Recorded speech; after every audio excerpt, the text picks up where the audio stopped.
और मैं एक शादीशुदा महिला हूँ। मेरी शादी को 4 साल से ज्यादा का समय हो चुका है।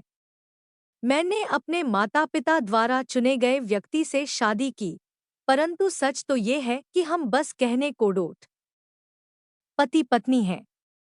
हमारे रिश्ते में प्यार, अफेक्शन और अंतरंगता जैसा कुछ भी नहीं है। शादी के पहले दिन से ही मुझे उनके साथ रहना अच्छा नहीं लगता। भावनात्मक संबंध की कमी की वजह से हम दोनों के बीच रोमांस भी न के ही बराबर है। मैं सच कहूंगी कि मैं इस शादी में बिल्कुल भी खुश नहीं हूँ। लेकिन परिवार वालों के खातिर मैं इस रिश्ते को निभाना रही हूँ।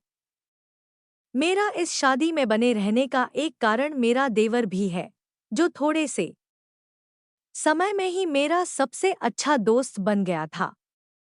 दरअसल मेरा देवर मेरे से भी छोटी उम्र का है और वो कंवारा है। मुझे वो शुरू दिन से ही अच्छा लगता है। इसलिए मेरा अधिकतर समय मेरे देवर के साथ ही बीतने लगा। मेरे और मेरे देवर के बीच बहुत अच्छी बनती है। ऐसा इसलिए भी क्योंकि बहुत सी चीजों को लेकर हम दोनों की पसंद नापसंद भी बिल्कुल एक ही तरह की है। इसी एक वजह भी है कि मैंने अपने पति के साथ अपने तनावपूर्ण संबंधों को लेकर उससे बात की। वो न केवल एक श्रोता, सुनने वाला, बल्कि अच्छा सलाहकार भी है, लेकिन समस्या ये है कि मुझे उसके प्रति एक अजीब सा आकर्षण हो गया।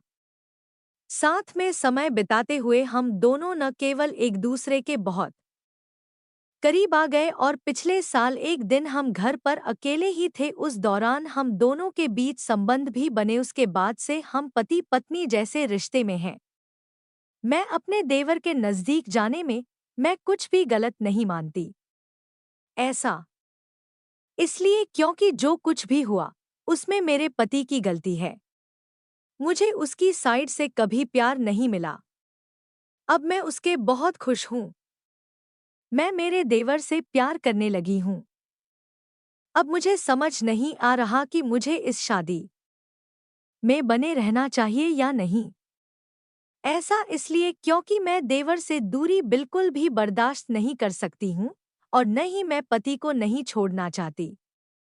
अगर मैंने अपने पति से तलाक ले लिया तो देवर के साथ भी मेरा रिश्ता खत्म हो जाएगा।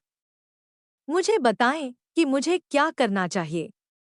एक दिन हरियाली देखने को अपने घोड़े पर चढ़ के अपने उसी अटखेलपने और अल्हड़पन के साथ देखता भालता चला जाता था।